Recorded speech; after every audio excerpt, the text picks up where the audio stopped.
Happy Wednesday, everyone, and thanks so much for joining us on UpNorthLive Unscripted at 6:30. I am Maya Engel, live in our digital studio, and I'm joined by Joe Charlevoix, who is live in our actual studio. Hey, Joe, it's a pretty nice day out there today.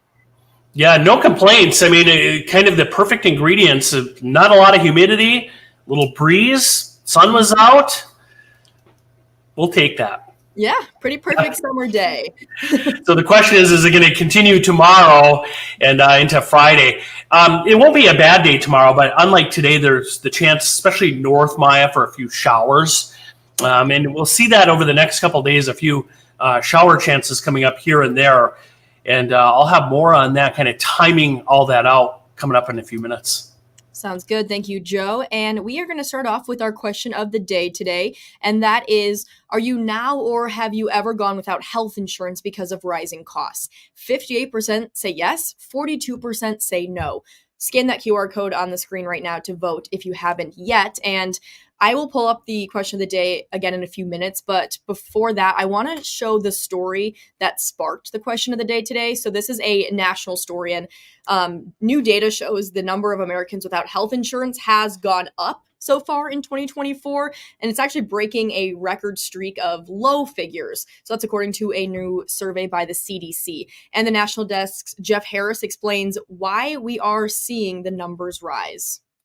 Well, there could be a few different reasons. We're seeing an increase so far this year, including a decrease in Medicaid enrollment, the end of pandemic-era insurance policies, plus the economy. Dr. Richard Ricciardi isn't just an associate dean in the School of Nursing at George Washington University. He also practices at a clinic in Maryland for those without health insurance. Because there's really nowhere else for them to go. The patients that Ricciardi sees are a part of the 8% of Americans without health insurance, a number that represents about 27 million people, according to the CDC. We do the best we can with the limited resources we have as a community-based clinic to accept individuals who have no health insurance. As for why more Americans don't have health insurance, Ricciardi says there are likely a few reasons, including access to Medicaid. You know, in many states, the rules surrounding who is eligible to receive Medicaid has changed. Jacqueline Epstein, a professor of practice in general legal studies, tells us not only did access to Medicaid change this year, but so did the cost. So Medicaid Part A and Part B, the premiums and deductibles increased in 2024. Plus, Epstein says the economy and inflation could also be contributing factors. Increased inflation and cost of living, they're having an effect on what people are willing to spend their monthly budget on. And health insurance the premiums have risen. Now, Epstein also points out that urgent care could be a contributing factor into these uninsured numbers. According to Urgent Care Association, over 26% of adults visited in urgent care within the last year. I'm Jeff Harris reporting from Washington. And I will pull up our question of the day again. So are you now or have you ever gone without health insurance because of rising costs? And looking at our Facebook post with this question, we have 70 comments right now. I'm going to read a few of the comments, but you can also go to our Facebook page, UpNorthLive, to read all of them. You can leave a comment yourself. You can leave a comment on this live stream. You can scan the QR code to vote. Basically, we just want to hear your thoughts and opinions on this matter. So the first comment that comes up is from Tim. Tim says, we have insurance, but they're so stingy they don't pay for anything anymore. Might as well not have it. Sherry says, yes, I have no insurance now. The affordable health care is not affordable. Randy says, yes, I was much younger and didn't own anything, so it wasn't that big of a deal. Lots of folks out there without it. Debbie says, I have insurance, but haven't been to a doctor because of the cost of going with copays and whatnot. Shane says, thankfully, I have a great union job and don't pay a thing for my insurance. Billy says, we have health insurance, but we still have so much out-of-pocket costs that we can't afford to see a doctor. Jamie says, I went many years without insurance. Thankfully, I'm quite healthy. We have a lot of comments that just say yes, yes, yes, yes. So like I said, there are 70 comments that you can go look at on our Facebook page. You can also leave a comment on that as well. I'll pull up our question of the day a little later, but I'm going to turn things over to a story that we are working on today, more local here in northern Michigan. So if you recall, on Monday, there was a fatal hit and run in Emmett County. And today, the suspect was arraigned in Emmett County, and it is 25-year-old Jerry Stone of Sheboygan. And our Daniel Zivian was there in court, so I will play some of his video now. So 25-year-old Jerry Stone is alleged to have hit and killed a Colorado woman on US 31. He's charged with hit and run causing death and possession of meth. Both of those charges are felonies. So the prosecutor said they don't believe that he was under the influence at the time of the crash, but they do have evidence suggesting that he actually took meth at least a day before the incident. So here's a soundbite from the prosecutor. By my count, 8 prior felony convictions since 2017, which is when he pretty much became an adult. There's a 2019 conviction for assault with a dangerous weapon, 2021 home invasion first, larceny in a building, obviously very serious crimes. I think the probability of conviction in this case is pretty high. We have eyewitness testimony, we have circumstantial evidence, which all points to him as the guilty party. And Stone was given a cash or surety bond of $150,000 with substance and vehicle restrictions. He will be back in court for more hearings on August 14th and August 21st. But for more on this story, let's bring in Daniel Zivian, who has been following the story since it first happened on Monday. Dan, thanks for joining us tonight. So let's kind of go back to when the crash initially happened. So it is being called a hit and run. How were police able to find him? They found him, or at least so I was told by the Michigan State Police. The way law enforcement found him all took place within a few hours of this happening. So this was 7:20 a.m. on Monday on US 31. Because of a grill that got left at the crime scene, and as the state police told me, this does happen a lot in cases like these. Damaged parts of a vehicle can be identified. In this case, it was identified as a certain type of Dodge pickup truck. Law enforcement canvassed the area. I should say it's been intimated as well that eyewitness testimony also had to do with the Dodge pickup conclusion, especially it being a black Dodge pickup, black paint. So they canvassed the area and were told that it was eventually tracked to a local business. I went to cover the scene at around 10 a.m. and by 11 a.m., we had a press release saying that they had arrested the suspect at a local business. So that's how they found him. Just some good detective work and police work, it seems. And again, it was all within the span of a few hours. So the crash happened right around 7 a.m.? Yes, around 7:20 a.m. And this was on a 2-lane stretch of US 31. It's a very fast highway. And this is a little segment along Crooked Lake with a lot of vacation homes and rentals. Some of them might just be full-time homes, but either way, there's a very short amount of land between the lake, the houses, and the road. It's all kind of there. And based on what the prosecutor said in court today, clearly Stone has had prior convictions. I know you looked a little deeper into those. You want to talk about some of those? Yeah, so I'm still learning about these as we go, but these numbers do match up to 8, and they are all in the Sheboygan Circuit Court. Stone is said to be from Sheboygan, and that's where all of these charges are. This goes back to 2017. We have controlled substances possession, so those are illegal narcotics. We have delivering and maintaining a drug house. In 2021, well, actually in 2019, we have assault with a dangerous weapon. In 2021, we have a first-degree home invasion with larceny in that same offense. And then the most recent one is also from 2021, which is more illegal narcotics delivery. And I haven't been able to look very closely at all of the sentencing and time, which is probably something a lot of people are wondering about, just how much time has this suspect served for those prior convictions that he ended up back on the road. But what I can tell you from this cursory look I've done is that all of these offenses he pled guilty to. And this is the first one of them where he's entered a not guilty plea, as I saw today at the arraignment. Not guilty plea for both of the charges he's facing? Yes. I don't remember hearing them like itemize it in the court. I just heard entering a not guilty plea. So I presume that goes for both of them. But yeah, that is the charge of hit and run fatal with fault. It has to be spelled out. There's no short way to say it, but hit and run causing death with fault, as well as possession of methamphetamine / ecstasy. In court, it was said to be meth specifically. Anything else, Danny, that you want to mention about this case? Gosh, well, the day of on Monday, and I experienced this firsthand as I tried to find a way to get as close to the scene as possible while still, of course, respecting the perimeter and respecting the privacy of the victim.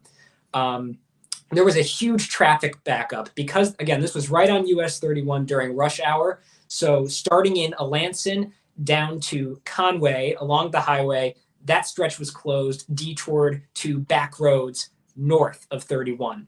And I did get some footage of this for that story. The traffic was quite impressive, especially heading towards Petoskey. A lot of cars backed up. There were crossing guards posted, and they did a very good job at this. The first responders, it should be said, the first responders did an impeccable job. State police on site doing their job. Also, people from other, I want to say Littlefield, Alanson Fire specifically, who were at these intersections, directing traffic, making sure that while they were tending to the safety of the victim and trying to get justice for the victim, everyone else was also safe in what would otherwise be a pretty chaotic situation. Absolutely. Very important work there. Thanks so much, Danny, for joining us. And before we take a quick break, I have one more story that I want to share with you all. So this is a unique opportunity. That is the way that the Grand Traverse County Parks and Recreation Department is looking at a former Boy Scout camp that will soon be owned by the county, thanks to a lot of efforts by the Grand Traverse Regional Land Conservancy. So the property has a pretty unique past and a unique opportunity for the future. So here is Mark Shillette with that story. Recreation Department is to enhance community and quality of life through people, parks, and programs. As the Director of Parks and Recreation, John Chase rarely passes up a chance to sample all the opportunities that his parks, or property that soon will become one, have to offer. That's why this morning he was doing a little rock climbing at the former Camp Greilich Boy Scout camp. There's so much to offer on the property that everything from beachfront to upland forest areas to disc golf course, trails, amphitheater, pavilion, chapel, all sorts of places for people to be able to enjoy. In 2016, the camp stopped welcoming scouts, but its past purpose didn't disappear from the roughly 200-acre parcel of land. There's a lot of infrastructure that's on the property that's already designed for recreation. There's a good network of trails on the property. We could see those trails being used for hiking, for trail running. There's a possibility of fat biking. There's actually a mountain bike trail that's cut through the property already. In April of this year, the Grand Traverse Regional Land Conservancy was able to buy the land and temporarily hold it for the county. They've been a fantastic partner in helping secure this property and making sure that this can be available for generations to come. And those generations to come may have some of the similar experiences of those who recreated here in the past, based on what's still here from it. But Parks and Rec is doing some listening right now to hear what folks may want out here in the future. This plan is definitely driven by the needs of the people. If we aren't listening to the public, then we aren't doing our job. Monday the 12th, they'll be holding a second listening session right here at the old dining hall to hear everyone's ideas about the best way to take advantage of a unique opportunity on a very unique piece of property. We want this property to blend well with its surroundings. We want it to be consistent with the area. We want it to be something that we can be proud of, that the entire county can be proud of, and something that the surrounding neighbors can be proud of and can enjoy as well.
Welcome back to Unscripted, everyone. Let's check in with Joe for more on our weather forecast. And Joe, as you mentioned earlier, it really was a perfect summer day out there. And I know a lot of us probably wouldn't mind if these conditions continued into the rest of the week and maybe even the weekend, but that might be too much to ask.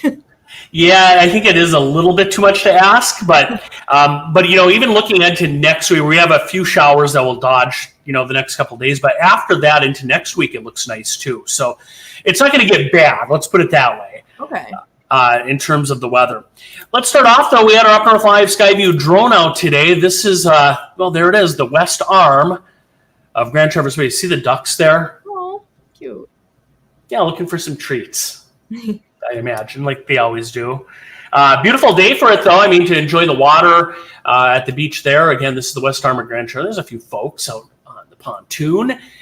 Why not, if you had the day off today? A little bit of a chop on the water, but it was a pretty decent day overall across northern Michigan. Here's our satellite picture across the region. Yeah, quiet here. Now, north of Gaylord especially, there are some clouds starting to kind of fill in here. And if you look west of us, there is some rain right there. It's raining tonight in Minnesota, around Wakefield, Ironwood there in the western UP. Some showers. We're not looking at a lot of rain.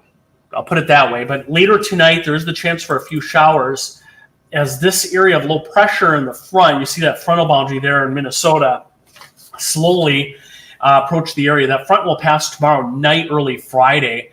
And then that low is going to sit over Lake Superior Saturday, and that'll kick off a few showers, and this is what that looks like. So let's first deal with tomorrow, late tonight through tomorrow. There's in the morning, showers. You see that. Beaver Island up into the UP, off and on showers. And then Friday, now if you're in lower Michigan, it looks pretty quiet out there tomorrow afternoon, some sunshine. And then here comes our cold front right there with some showers tomorrow evening. That's around 9 o'clock, 10 o'clock. And then that front passes by, some sunshine Friday morning. The front moves away, and then showers will kind of spill in here then as low pressure sits over Lake Superior later Friday. So you see the increase in clouds. And then Saturday, I don't think it's going to be an all-day rain, but there will be some showers around. Kind of cloudy, especially to the north, a little more sunshine down south.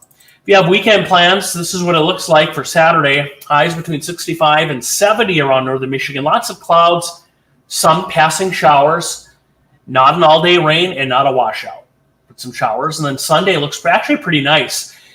Originally, I thought we'd hold on to some showers Sunday, but it looks like they'll be gone, and we'll get back to a partly to even mostly sunny sky Sunday with daytime highs in the 70s.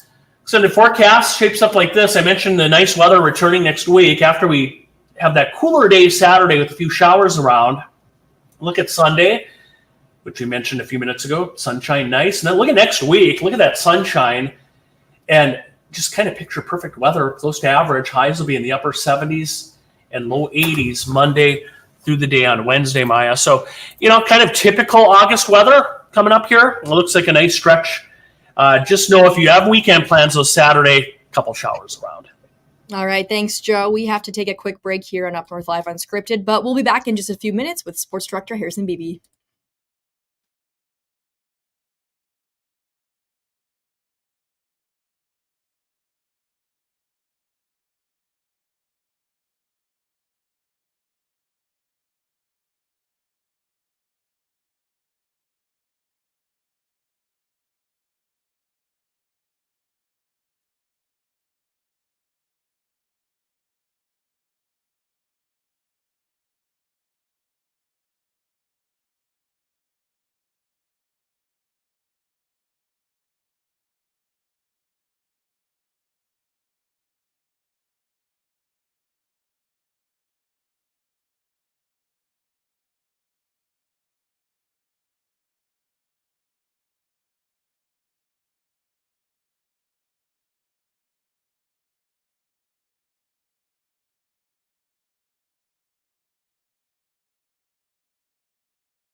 Welcome back, everyone. Let's talk some sports with Harrison Beebe. And Harrison, I think the big sports story to talk about today is who's going to have a better golf match tomorrow, you or me? Yeah, you would think that's the biggest sports story of the day. We'll have to find out tomorrow. We'll have to break that down in this segment here. But good luck to you. I hope you play to your very best. No, I was actually, it's funny. I hear Allie do these interviews with you all the time. She's usually breaking down some pretty investigative stories and a lot of court proceedings and whatnot. And that's kind of what I have today. I've decided to break down the Jim Harbaugh ruling today, which is pretty interesting for those of you who haven't heard about it, or if you have. The NCAA announcing a 4-year show cause order for the former Michigan coach for impermissible contact with recruits and players while access was restricted during the COVID-19 pandemic. And that's going to effectively ban him from college football and college athletics until August 2028. Obviously, for him, that's not a super big deal. He just signed a giant contract coaching the NFL again for the LA Chargers. So in his mind, he's not going back to college anytime soon. But the NFL, as we know, is never guaranteed. He was coached for the 49ers before, made a Super Bowl, and then went back to college. So I never say never, but if he is going to try and go back to college someday, it's going to be pretty difficult. Have to wait until after 2028. Mm-hmm. Well, and now there are, for a lot of people like myself, when you hear a show cause penalty, you might wonder what that is. So I have the definition here. It means a school wanting to hire a coach serving that penalty must appear before the NCAA Committee on Infractions to explain why it wants to do so. And as you mentioned, August 2028 is technically the clock to let that wind down to. It requires a school wanting to hire Harbaugh to suspend him for the first full season, no matter what, though. And then the case will go from there. So he's for sure 100% going to have to at least miss one full season once a school wants to hire him. It sounds like that school is going to have to basically be an attorney and argue why they should be able to hire Harbaugh and bring him back on a full-time basis after that 1-year suspension. So I'm going to guess that's going to make him decide to never return to the college game, but we'll have to wait and see. Crazier things have happened in the world of sports. True that. And so it sounds like this doesn't really impact him with his current role with the Chargers at all. No, NFL, he'd be a separate league, separate entity. NCAA and NFL have no corresponding suspensions or anything in that matter. So everything is fine for him in the NFL. And he did, all of this has nothing to do with the sign stealing scandal that is still being investigated. That he addressed the other day at a Chargers media event and saying he was innocent. He does not believe in cheating and he does not condone anything that's they're being linked to as an organization with that sign stealing scandal. It sounds like that's more linked to Sharon Moore, the Michigan's new head coach right now, than it is Harbaugh. But also another NCAA investigation for the Michigan Wolverines going on. Yeah. All right, Harrison, thanks so much for that update. We have to take another quick break, but we'll be back in just a few minutes.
Thank you so much for joining us tonight on Up North Live Unscripted. That is all the time we have, but we will see you back here tonight on Up North Live News at 11. Take care, everyone.